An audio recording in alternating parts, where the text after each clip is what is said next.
এই যে ভারত বাংলাদেশ সীমান্তে ইছামতি নদীবক্ষে ঐতিহ্যবাহী যে আজকে বিসর্জন হচ্ছে, এই বিসর্জনের ইতিকথা যদি একটু সংক্ষেপে বলেন আমাদের। দেখুন, ইতিকথা বলতেই ভারত বাংলাদেশের যে ইছামতি নদী, এই নদীটা পূর্বে ছিল একটা 10 থেকে 12 ফুটের একটা খাল। সেই সময় এখানে রাজ করতেন ঘোষ পরিবার, জমিদার ঘোষ পরিবার। এবং আপনারা হয়তো অনেকেই জানেন না যে এই টাকি জমিদার বাড়ির পিছন দিক দিয়ে একটা রাস্তা আছে, যে রাস্তাটার নাম এখনো পর্যন্ত মানসিংহ রোড। তার কারণ অতীতে একদিনকে এই মানসিংহ উনি বাংলাদেশের এক জমিদার যে বিদ্রোহ ঘোষণা করেছিল, তার বিরুদ্ধে যুদ্ধ করার জন্যে এই টাকির এই নদীর ঘাট দিয়ে তিনি পার হয়েছিলেন। এবং এই পার হওয়ার জন্যেই ওই রাস্তাটার নাম এখনও পর্যন্ত আছে যে মানসিংহ রোড। এটা একটা গেল অতীত ইতিহাস। কিন্তু তারপরে কালক্রমে দেখা যায় যে এই নদীটা চওড়া হতে হতে একটা বিশাল নদীর আকার ধারণ করে।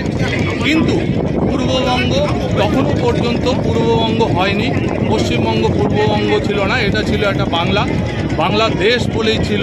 যে বাঙালিরা এখানকার সংখ্যা অধিক্য, তারা এখানে যে দুর্গাপুজোটা ঘটতো, দুর্গাপুজো মূলত বাঙালিরই একটা উৎসব।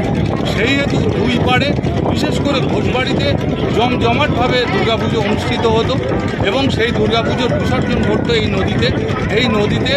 তখন মানে আগেকার দিনের মানুষজন, তারা তখন তো দুই বাংলা ভাগ ছিল না, তারা একত্রিত হয়ে আনন্দ করত।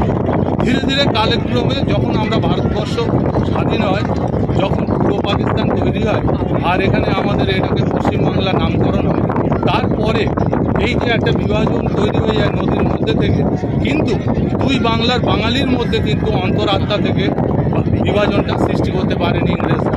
তারা সবসময় মনে করেছে যে পূর্ববঙ্গের মানুষ যারা বাঙালি আর আমাদের এই পশ্চিমবঙ্গের যারা বাঙালি, তারা একাত্ম। সেই হিসেবে যতদিন পর্যন্ত দুর্গাপুজো আয়োজিত হয়েছে, দুর্গাপুজো অনুষ্ঠান ঘটে, তার বিসর্জন যেটা হয় সেটা ইছামতি নদীতেই হয়।